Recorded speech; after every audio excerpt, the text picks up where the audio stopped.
భారత్ అమెరికాల మధ్య వ్యవసాయ రంగంలో జరగబోయే ద్వైపాక్షిక ఒప్పందాలను కేంద్ర ప్రభుత్వం తక్షణమే విరమించుకోవాలని ఏపీ రైతు సంఘం రాష్ట్ర ప్రధాన కార్యదర్శి ప్రభాకర్ రెడ్డి డిమాండ్ చేశారు. గురువారం నంద్యాలలోని నరసింహయ్య భవన్లో జిల్లా ప్రధాన కార్యదర్శి రామచంద్రుడితో కలిసి ఆయన మీడియాతో మాట్లాడారు.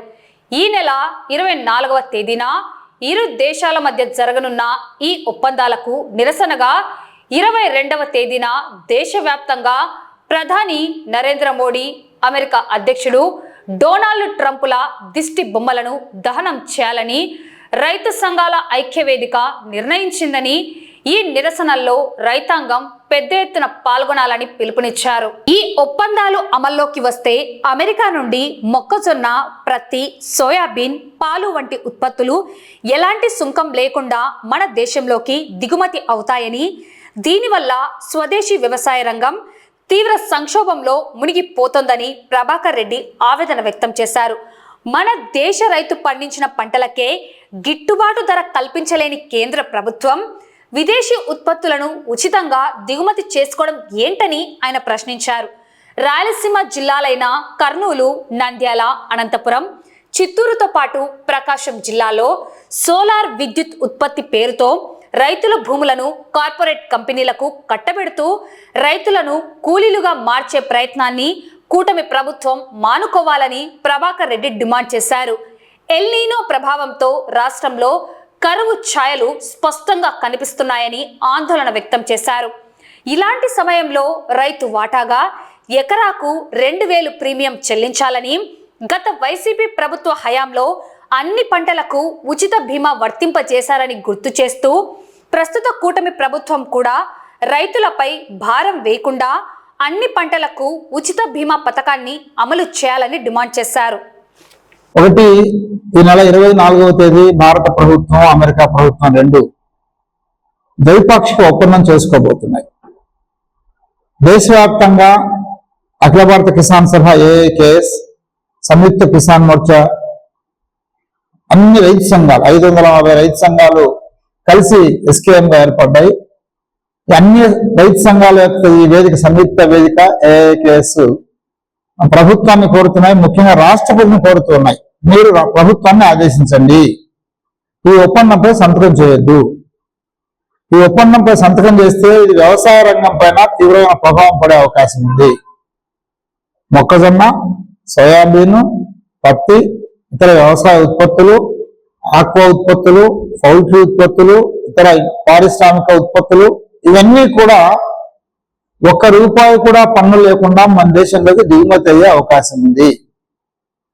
అదే మన దేశీయ ఉత్పత్తులు అమెరికా ఎగుమతి చేయాలంటే 18% పన్ను వేస్తాడు అమెరికా ప్రభుత్వం.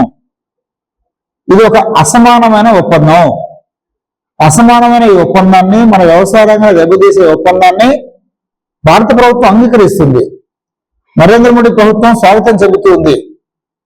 అందుకనే ఈ దేశం ప్రయోజనాలు కోరుకుండే, ఈ వ్యవసాయ రంగాన్ని కాపాడుకోవాలని కోరుకుండే ఆంధ్రప్రదేశ్ రైతు సంఘం, ఏఐకేఎస్, ఎస్కేఎం అన్ని కలిసి రేపు జూలై 22వ తేదీ దేశవ్యాప్తంగా నిరసనలకు పిలిపించింది. అన్ని మండల కేంద్రాల్లో నిరసనలు తెలియజేయాలని, జిల్లా కేంద్రాల్లో ట్రంప్, నరేంద్ర మోడీ ఇద్దరి యొక్క దిష్టిబొమ్మలు దగ్ధం చేయాలని చెప్పేసి పిలిపించాయి. వీటిని విజయవంతం చేయమని ఈ రోజే మా ఆంధ్రప్రదేశ్ రైతు సంఘం రాష్ట్ర కమిటీ సమావేశం నిర్ణయం చేసింది. రైతుల చేతుల్లో ఉండే భూమి కాస్త సోలార్ కంపెనీల పరమవుతుంది. అందుకని ఈ ఒప్పందం రద్దు చేయమని చెప్పేసి రాష్ట్ర ప్రభుత్వాన్ని కోరుతాను. రాష్ట్ర ప్రభుత్వమే ఈ వెసులుబాటు కల్పించింది. అంతేకాదు, 29 ఏళ్ల దీర్ఘకాల ఒప్పందం కాదు, ఒక 5 సంవత్సరాలు, లేదు రెన్యువల్ చేసిన 10 సంవత్సరాలు, ప్రతి 5 సంవత్సరాలకు ఒకసారి రైతుకు, కంపెనీకి ఆమోదయోగ్యమైతే పెంచుకుంటూ పోనేయండి. అలా కాకుండా ఒకేసారి 30 సంవత్సరాల లీజు ఒప్పందం అనేది ఇది అప్రజాస్వామికం, అన్యాయం, రైతు యొక్క భవిష్యత్తును నాశనం చేసేది. అందుకే దీన్ని రద్దు చేయమని చెప్పేసి ప్రభుత్వాన్ని కోరుతున్నాం. రాబోయే 15 రోజుల్లో మొత్తం రాయలసీమ అన్ని జిల్లాల్లో విస్తృతంగా రైతాంగంలోకి, సమస్య పైన రైతాంగంలోకి వెళ్తాం. ప్రభుత్వం యొక్క ఈ కంపెనీల అనుకూల, సోలార్ కంపెనీల అనుకూల ఈ విధానాన్ని రద్దు చేసేంత వరకు పోరాడతామని చెప్పేసి తెలియజేస్తున్నాను. లోకల్ గా రాజకీయ నాయకులు సోలార్ కంపెనీకి అనుకూలంగా ఉన్నారు. ఓట్లేసిన రైతులకు వ్యతిరేకంగా ఉన్నారు. పోలీస్ స్టేషన్లో కేసులు పెట్టి పోలీస్ స్టేషన్ చుట్టూ తిప్పుతూ ఉన్నారు. వాళ్ళ వ్యవసాయం కూడా కరెంటు మోటార్ల కరెంటు జేసీబీతో కూల్ చేసినారు. ఏమి అన్నా ఎక్కడికి పోతున్నావు అంటే సోలార్ కంపెనీలు ఇష్టారాజ్యమా? రౌడీలు గుండాలు పెట్టి రైతులను బెదిరిస్తారా? ఈ రకమైనటువంటి దానికి ఈ ప్రభుత్వం అనుమతిస్తుంది. దీన్ని రద్దు చేయమని చెప్పేసి ప్రభుత్వాన్ని కోరుతున్నాం. అభివృద్ధి జరుగుతుంది, మిగతా వాళ్ళు లాభపడతారు, భూమి ఇచ్చిన రైతు మాత్రం నష్టపోతాడు. అందుకే ప్రభుత్వాన్ని డిమాండ్ చేస్తున్నాం, బహిరంగ మార్కెట్లో ఏమి రేటు ఉందో ఆ రేటు రైతులకు ఇవ్వాలి. అది ఎక్కడన్నా కానీ, అది అమరావతిలో కానీ, కర్నూలులో కానీ, నంద్యాలలో కానీ, ఎక్కడైనా కానీ ఒక్కసారి భూమి కోల్పోయిన రైతు మళ్ళీ తిరిగి పొందలేడు కనుక బహిరంగ మార్కెట్లో ఉండే రేటు ప్రకారం 2013 చట్టాన్ని ఉపయోగించి ఆ రకంగా బహిరంగ మార్కెట్ రేట్లు లెక్కగట్టి రైతుల భూములకు పరిహారం కట్టించి రైతుల యొక్క ఆమోదంతో రైతులను ఒప్పించి నువ్వు తీసుకోవాలి తప్ప దౌర్జన్యంగా పోలీసు ఉందని ప్రభుత్వం ఉందని దౌర్జన్యం చేస్తామంటే నీ ప్రభుత్వానికి నూకలు చెల్లినట్లే. 2029 ఎన్నికల్లో చరిత్ర తిరగరాస్తారు ప్రజలు. ఇప్పటికే రాయలసీమ జిల్లాల్లో 2 నెలలు పూర్తయిపోయింది. 2 నెలలు పూర్తయింది, వర్షాలు లేవు, వేసిన పంటలు ఎండిపోతున్నాయి.